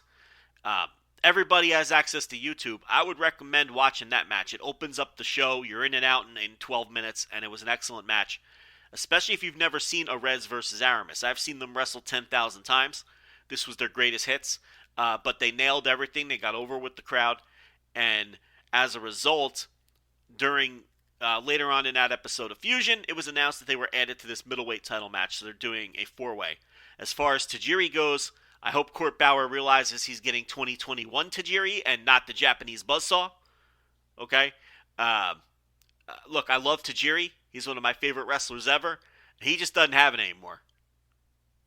So he basically, Tajiri in 2021 is getting by on being Tajiri. Okay, he's not getting by on being Tajiri from, being Tajiri, the Japanese buzzsaw Tajiri. He's Tajiri just out there being Tajiri and getting by on being. He doesn't wrestle like Tajiri. He's just getting by because he is Tajiri. I mean, that he goes out there and he's Tajiri, but he's not what he once was as Tajiri. He's old. What do you want? The guy's he's 51 years old. The spark is gone. You see glimpses of what used to be there. But no, he's this isn't the return of the Japanese buzzsaw to the ECW arena. Okay? This is a shadow of his former self. We have the Opera Cup stuff. I'll get to that in a second. Nicole Savoy versus Holly Dead in a women's match. And then we have Los Parks, L.A. Park and his boys, L.A. Park Jr. and El Hijo de L.A. Park, against the 5150 crew with Conan. Slice Boogie, Rivera, which is the former, his name is slipping me, and Dr. Julius Smokes. Does this mean that Julius Smokes, Danny Limelight, Rivera is Danny Limelight. Does this mean Julius Smokes is going to wrestle? I mean, because we know Conan's not going to wrestle. Julius Smokes going to put on the boots and get in there against Los Parks? All right. And then we have the Opera Cup stuff. These are the 4 first-round matches. It is, they're being billed, at least on Wikipedia here, as semifinal matches. Does that mean that the Opera Cup final is a 4-way? That would be a disgrace. Now look, am I going to sit here and tell you that I even knew what the Opera Cup was before MLW rolled it out a couple years ago and Davey Boy Smith Jr. won it and all that? No, I did not. But now knowing what the Opera Cup is and the history behind it, you can't do a 4-way in the final. I really hope this is some kind of mistake. But I guess we'll see. Here's your first round matches for the Opera Cup.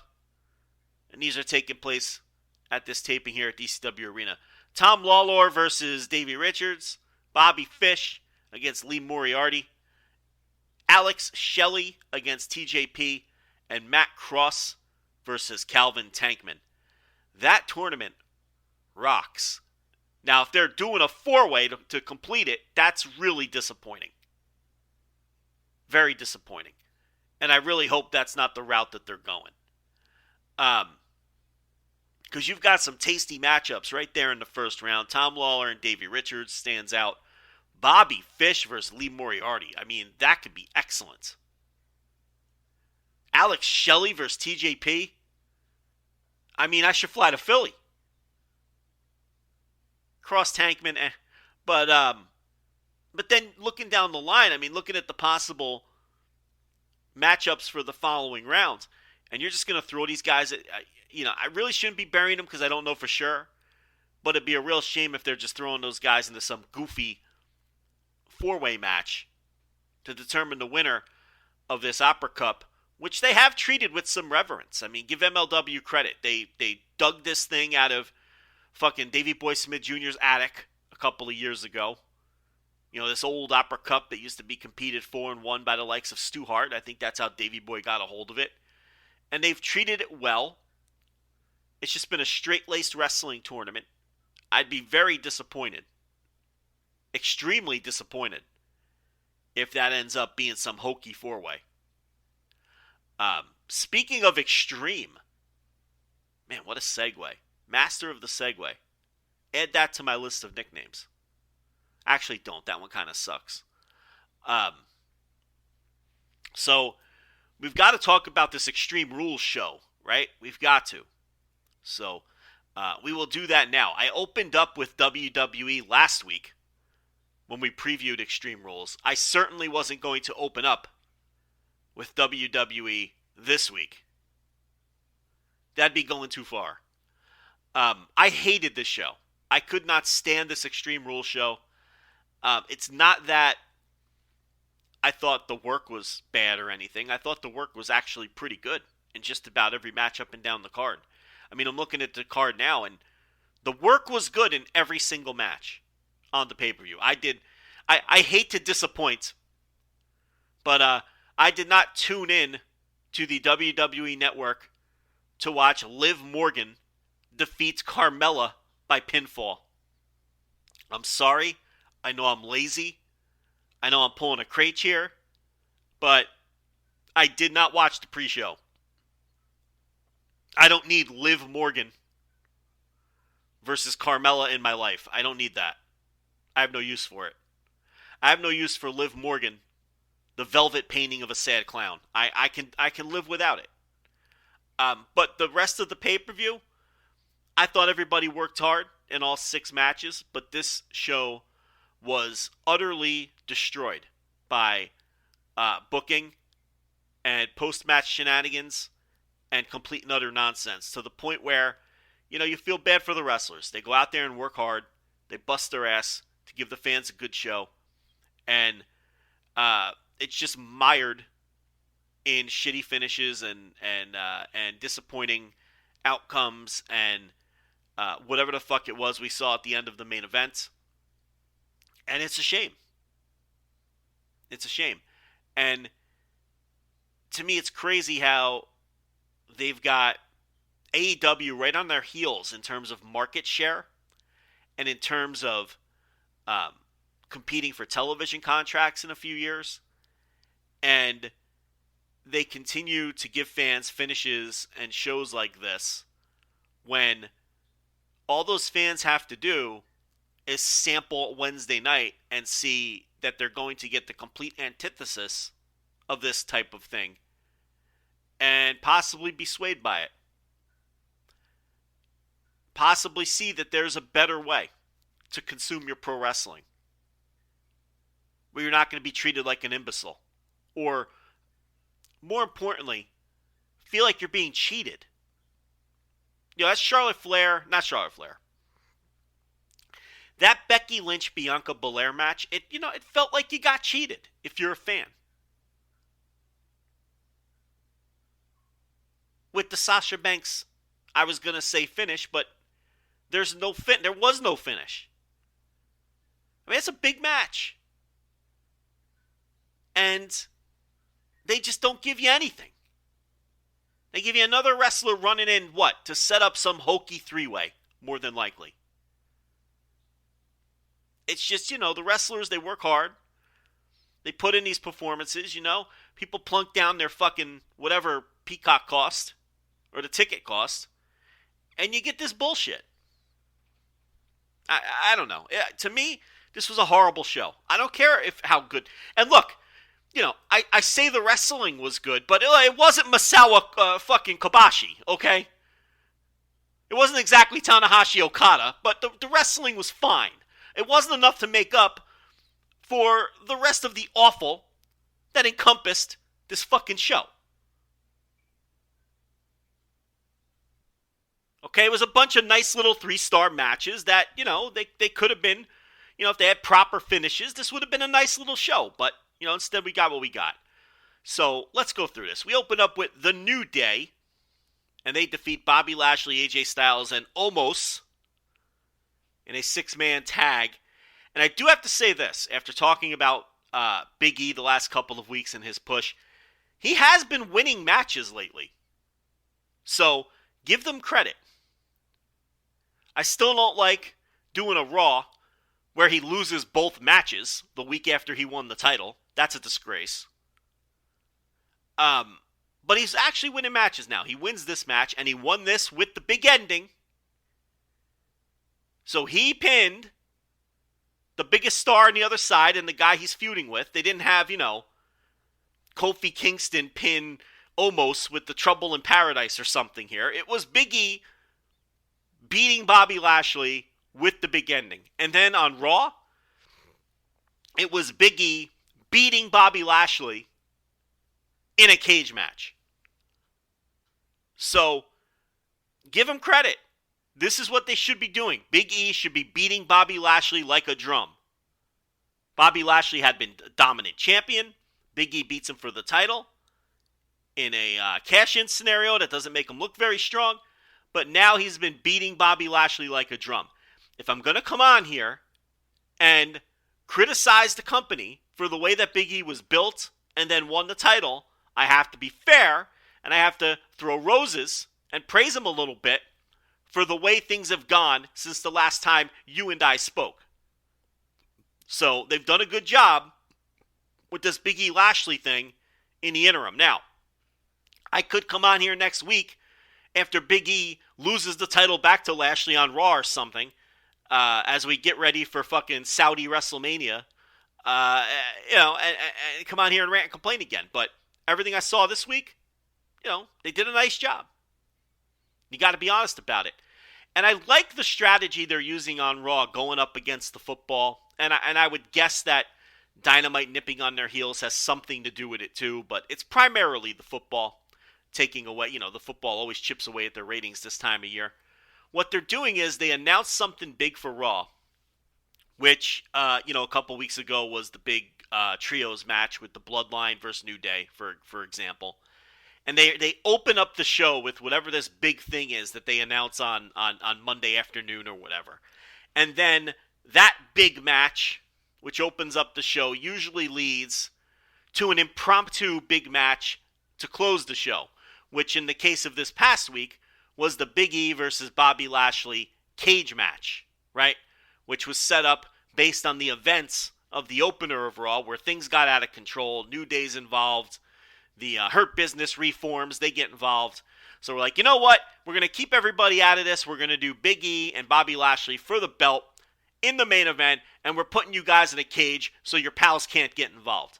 So I like this style of booking and this approach that they're using, because it makes sure, it ensures that, or, the idea is that everybody tunes in at the start of the show to see this big match that they've announced, and then they're attempting to hook you for what they're going to give you at the end of the show.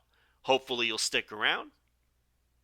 Hopefully you won't flip over to the Monday Night Football, but at minimum, the hope is that you'll come back at the end of the third hour and watch this big main event. And it did work about 3 weeks ago when Big E promised to do his cash-in, because the third hour did much better than normal for that. The last couple of weeks, they've tried sort of that formula, and look, it's a decent strategy. And, we know it's a media rights game right now, so, you have to do everything you can to fight Monday Night Football or AEW nipping at your heels or whatever it is. So I have enjoyed that. Now, what I didn't like this past Monday is the fucking steel cage was already hanging over the ring from the ceiling before, in kayfabe, we knew that there was going to be a cage match. Now, let me walk you through this, because there were actually people defending this and saying that I was wrong about complaining about the cage being over the ring and having no kayfabe explanation for that. Okay, on Monday Night Raw this past week, they open up the show, and let me get you the exact particulars of this match, because this was infuriating that people were arguing with me, and I don't want to get anything wrong. So, Monday Night Raw this past week opened with Big E versus Bobby Lashley for the title, and this was the match where I felt like Big E just needed to pin Bobby Lashley clean in the middle with the big ending. Because then he beats him in the six-man tag at Extreme Rules clean with the big ending, and now he could beat him in a singles match clean in the middle with the big ending. But they went with the no contest, where the New Day and the Hurt Business reformed, and that was the big angle. And then, as I said, then because it was a no contest with people getting involved, they set up the cage match for later on in the show. But here's the thing. There was no cage match planned on the books or ready to announce, right, when the show started. The only reason the cage match was taking place is because the opening match on the show went to this wild no contest. Therefore, there would have been no reason for the cage to be hanging over the ring. That breaks kayfabe. Because if you come to the arena and there's a giant fucking cage hanging over the ring, and the main event is Big E versus Bobby Lashley in a singles match, and then it's wild, and they say, oh, well, we're going to do it again in the cage. You're like, oh, well, the cage was already up there. Now, I've got people telling me, oh, this isn't a big deal. Wrestling's fake, you know. Did you know wrestling was worked? It doesn't matter. You know, it would be one thing if it was Twitter eggs. I got Danny Cage coming at me on Twitter, a man who's been in the business for decades, saying, why does it matter that the cage was hanging over the ring before they announced in kayfabe that there would in fact be a cage match? This man has been in the business for decades, and he doesn't understand this? He should be defending kayfabe against Twitter eggs, not joining the Twitter eggs and telling me that kayfabe doesn't matter. We either have standards here or we don't. And we don't. We don't have any standards. To the point these fans are coming at me and telling me I shouldn't care. Well, that's been WWE's problem for a long time now. They tell us that we shouldn't care. So some of us don't anymore. That's the issue. And no, it may not seem like a big deal that the cage was hanging there, but it bothers me. Oh, well, it's fake, It's worked. Yeah, so is every other television show on TV. But all of them strive to make sense and not insult your intelligence, and none of them have people using the excuse of, well, the show's a work, who cares? What's the difference if what the character did this week doesn't make sense into relation to what the character did last week? It's just a fake TV show. Nobody says that. No one approaches any other form of entertainment this way. Nobody approaches any other form of pro wrestling this way. It's only WWE that gets off the hook from their most passionate fans when they pull shit like this. And I have to have a guy who's been in the business for 20 years telling me that I shouldn't care? What a horrible advertisement for the Monster Factory. Why would anyone train there after seeing that Twitter exchange? I mean, it's embarrassing. But you know what it is?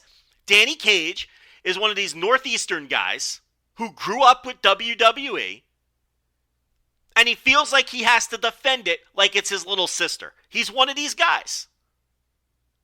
I'm not going to name names, but I know a group of wrestlers personally from the Northeast, and they gather together for every WWE pay-per-view, and they sit there and watch Lily, and none of these guys watch AEW because it's, quote, the shits. It's indie-rific. Meanwhile, they're all indie wrestlers. It's indie-rific. It's sometimes these Northeast guys, because they grew up with it, they have like this weird loyalty to it. I grew up with it, but I can recognize that it fucking sucks. And I'm honest with myself. Danny Cage defending this is a disgrace. It's an embarrassment to him and his school. You don't care about kayfabe? Then what the fuck is the point? What are we doing here?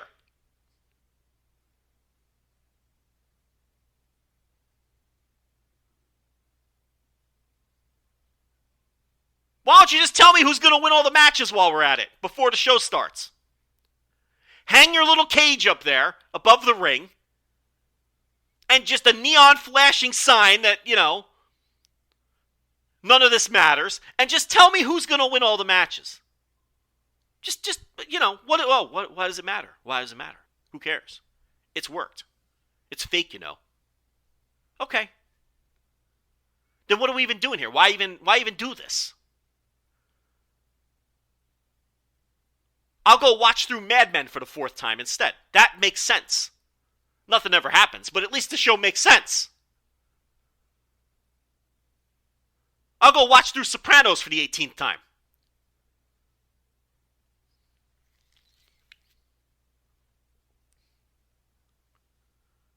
Do you imagine turning on The Sopranos like halfway through season 3, and all of a sudden, Uncle June is the fucking boss, and Tony's not, is just a capo again, and Tony's mother she's alive now after she already died, and you're like, what the fuck is this? What am I watching?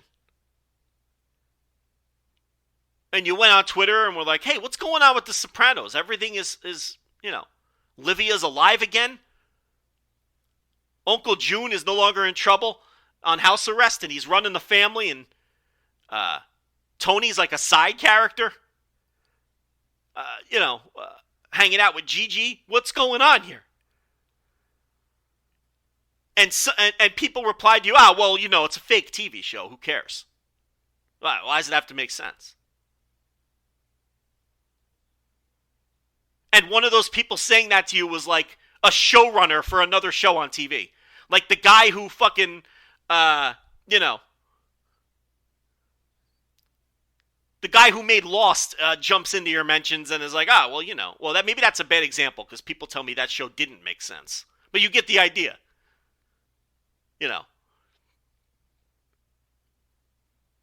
And someone who makes another television show jumps in your mentions to say, who cares? What's the big deal? Livia's alive now. So what? Why don't you just enjoy it? Why don't you just sit down and enjoy it for what it is?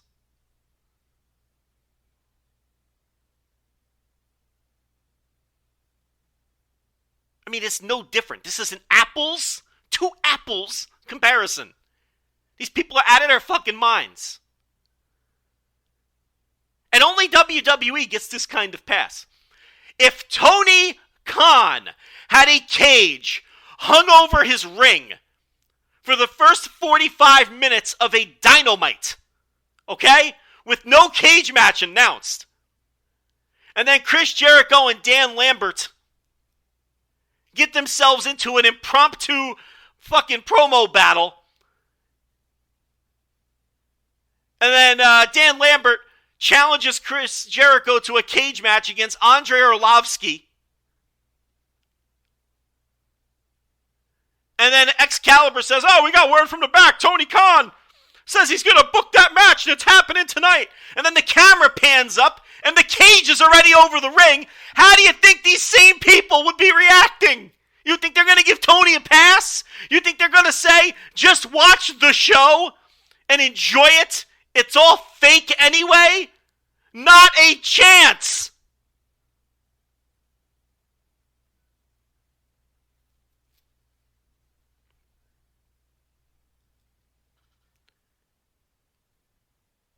I can't enjoy it because it fucking stinks. That's why. God, it drives you nuts.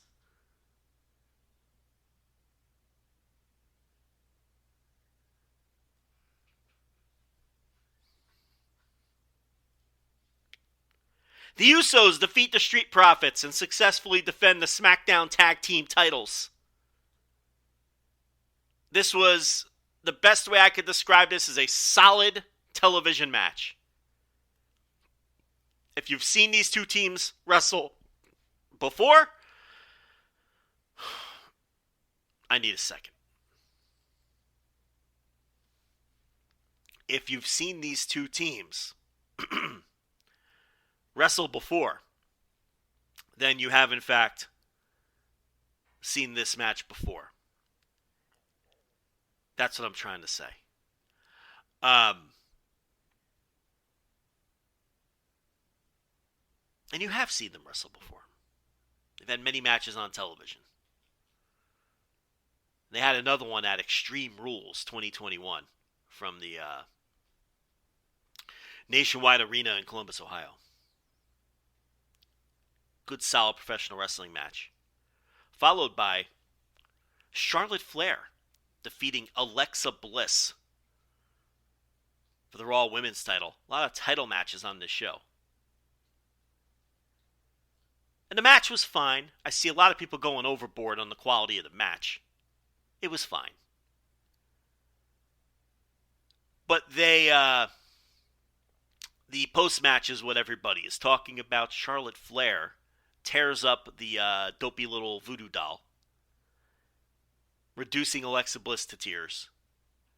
And they probably spent what felt like an hour, but was probably like 3 or 4 minutes of real time on Alexa Bliss reacting to her torn up toy, crying, screaming, pulling her hair out. It felt like a write-off for both the voodoo doll Lily and possibly for this Alexa Bliss character, but probably not. But at minimum, we're either taking a break from the voodoo doll or we're writing the voodoo doll off. And this was just utterly ridiculous. Utter nonsense. I wish someone would do this to that awful, intolerable Daryl over in New Japan. But see, they've already done that. I remember Bad Luck Fale ripped Daryl to pieces, and I thought we were finally rid of that annoyance. But Daryl did make a return. But the thing about Daryl is Hiromu doesn't come down to the ring with Daryl anymore. He was for a while, and it was cringy and embarrassing. And I think it was really hurting his ability to be a true top star. Hey, did Stan Hansen ever come down to the ring with a fucking stuffed animal? How about Kawada? Did Kawada come down for big Triple Crown matches carrying his favorite plushie? Did he do that? I don't think he did. Did Terry Funk ever have a stuffed animal that he won at the carnival supporting him in the corner for a big match? I don't remember, but I don't think so. How about Ric Flair? You ever style and profile? Have a little stuffed animal with him for support? No. So that's why I'm anti-Daryl. But Hiromu stopped coming to the ring with the thing, so that's fine. If they want to sell their little Daryls, and I get it. It's merchandise.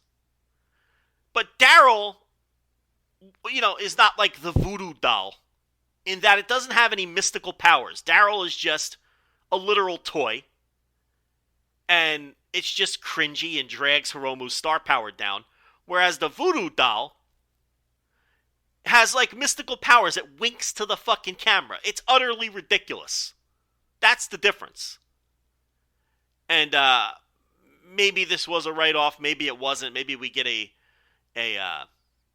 stronger, more powerful version of what am I doing? Let's move on. Damian Priest defeats Jeff Hardy and Sheamus in a 3-way for the United States title.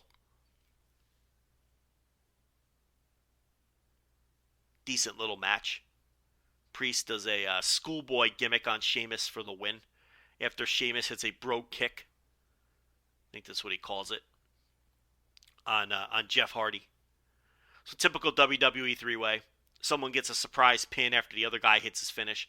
Because we have to protect everyone. I mean, protect everyone at all costs. Ensure that no one gets over. That's what we have to do here. That's the goal.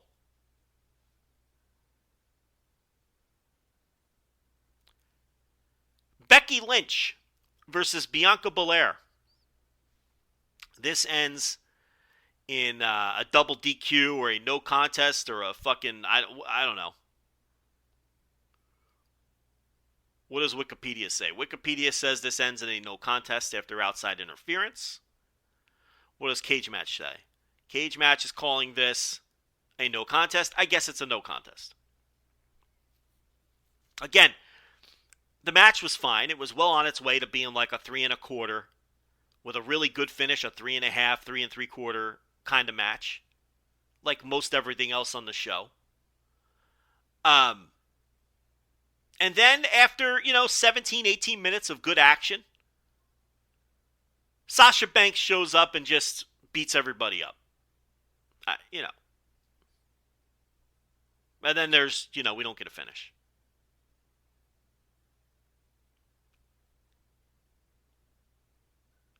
Just watch it. Just enjoy it. Maybe it's so critical for. Just watch it, Joe. So what? So what you don't get a finish? Who cares? Just watch it. I've been in the business for 3 decades. Just no one cares about kayfabe. Trust me. Just watch it. I train the next generation of wrestlers. I don't care about kayfabe. Why should you? Just watch it.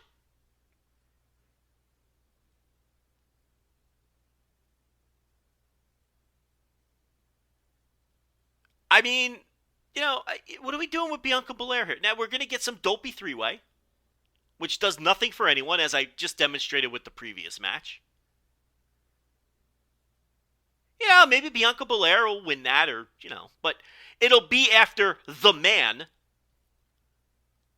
does her finish to Sasha, and then Bianca, sneak attacks her with her fucking hair tail or something. Or does a schoolboy like Damian Priest did. Or the opposite, Sasha Banks will hit the fucking whatever she hits. Isn't the bank statement a submission or something? So I can't... Well, yeah, maybe she'll have her in the bank statement. Right? And Bianca will do a fucking senton or something, and then, I don't know. It'd be the usual WWE 3-way finish where, nobody is the better for it. And Bianca just keeps spinning on that hamster wheel. That's what we're doing here.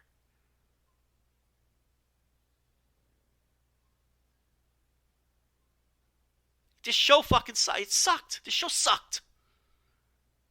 How you can watch this show and think anything other than this show sucks? What the fuck am I watching? I'm watching garbage. I'm watching, garbage in the form of a wrestling show. That's what I'm watching with this show. Roman Reigns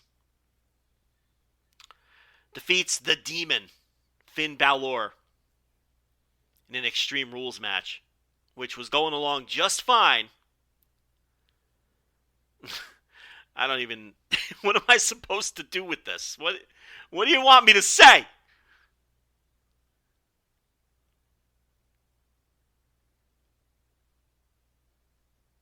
They don't make it easy. What am I supposed to say about this? All right, let me walk you through it. It's Extreme Rules, so perfectly legal, Cole, to have the Usos come down and just make this a 3-on-1 match. That's perfectly legal, Cole. So the Usos come down, and there's all kinds of chaos going down at this point. And the Demon, he's down and he's out on the floor. And this is all over. All Roman Reigns has to do is roll the carcass of this supernatural being back into the ring, put his foot on his chest, and get the 1, 2, 3. Wipe his hands clean, and we're out of here.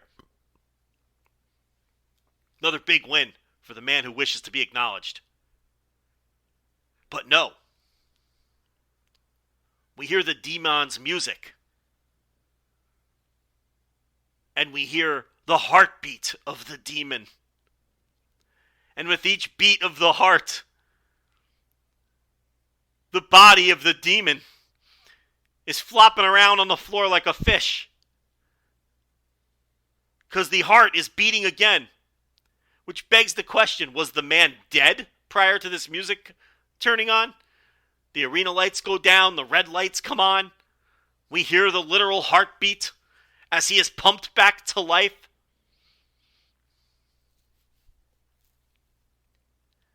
And now Roman Reigns has been had.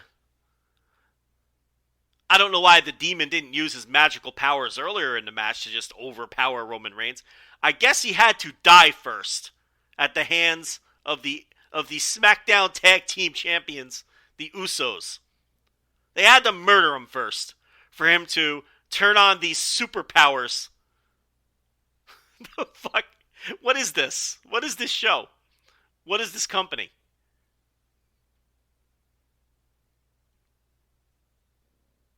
This is why when people say to me, they say, "Oh, Joe, I hear I hear you have a podcast. I hear you have a website of some sort. What do you do, Joe? I say, yeah, that's true. I co-own a website and I do a podcast. And then they say, oh, what about? And then I never tell them. Because it's embarrassing and humiliating to tell people that it's this. It's humiliating. Because this is the market leader, and this is what people will think of if I say, oh, it's a pro wrestling podcast. It's a pro wrestling website. Because I've fallen into that trap before. And then the next thing they always say is, oh, you mean like WWE? And then I curl up into a ball in sheer horror and embarrassment.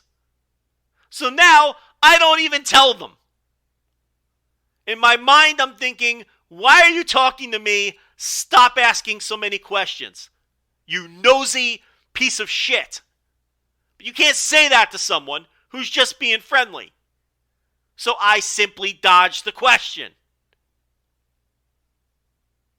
Oh, it's boring stuff. You wouldn't care. I don't want to talk about it. So, how about this weather? And then I look like a goof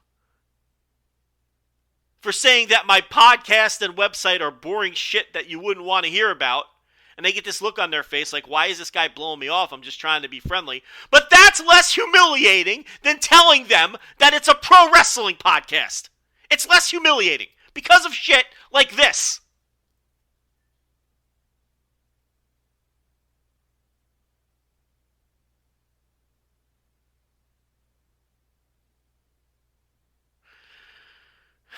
So then the demon, who has now been revived by his entrance music and his beating heart, gets back in the ring and sets up Roman Reigns for the coup de grace.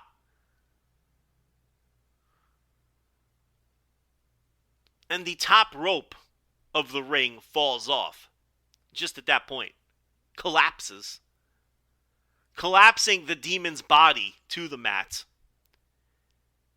which magically shuts down his music and the fancy red lights and the smoke. I guess they were all attached to this top rope. Doesn't have to make sense. Why are you trying to make sense of it, Joe? Just watch it. Why can't you just watch it?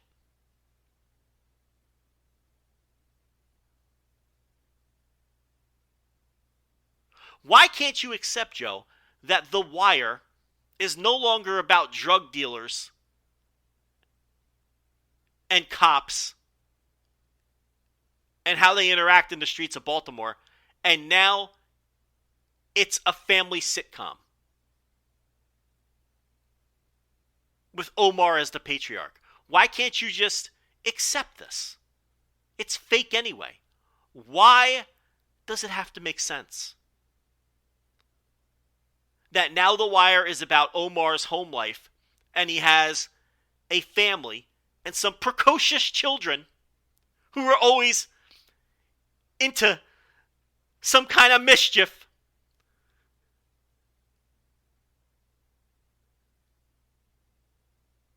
And the hijinks that ensue. Why can't you accept this? That's what, I know it doesn't match the tone of the last episode but it's all fake. Joe, why does it matter? Why does it matter? Just watch it. Crying face emoji. Just watch it.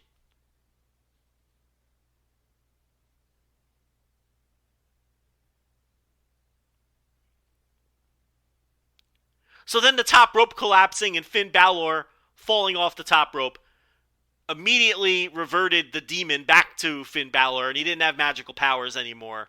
And Roman Reigns crawls over and pins him. And none of that was made up. That is all exactly what happened in this match.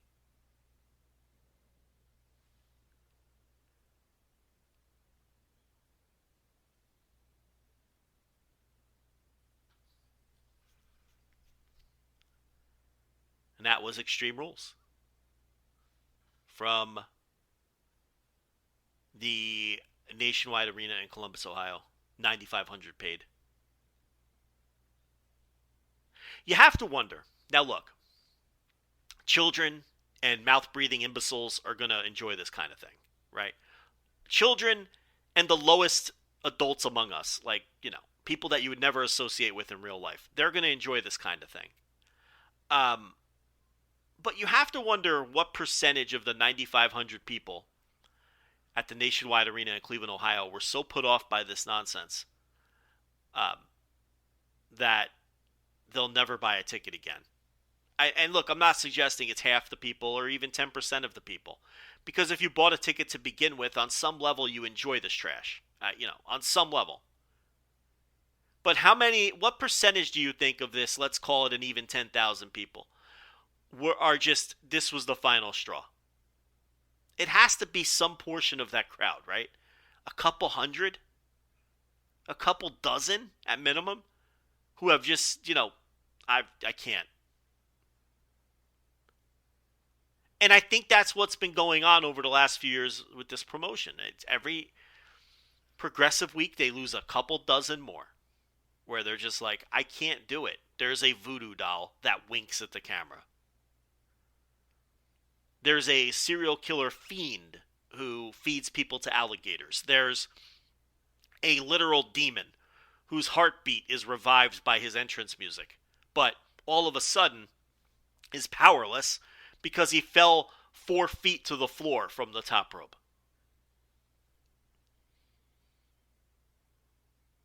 I mean, you're never losing the mouth-breathing imbeciles who tweet crying face emoji tweets. You're never losing them.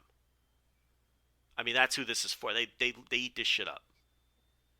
You're not losing the children. I don't care if a kid is into this. I get it. If a child enjoys this. My children mock me when they come into the room and see this stuff. They all point and laugh. The TLB, the kids. He's watching wrestling again. Look at this guy. Why is he watching this shit? What a nerd. Let's go watch Ryan's World on YouTube in the other room. A little bit of Peppa Pig. Something refined and dignified. Right? That's what I get in this house from these kids. But I get it if there's kids that enjoy this stuff. I understand it. Okay? But just functioning adults that aren't mouth-breathing imbeciles, how can they enjoy this? I don't understand. And I think that's what's happening. They're just slowly losing more. And, the consumer metrics would indicate that. And I know post-COVID, they've been up a little in certain consumer, SmackDown's doing okay. They're selling some tickets. But we'll see if it sustains. If they continue to pump out stuff like this, while there's an alternative that isn't pumping out stuff like this.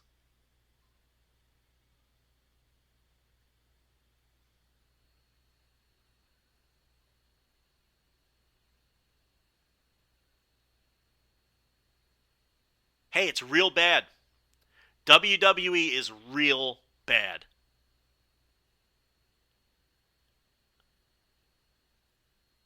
We'll talk to you next week.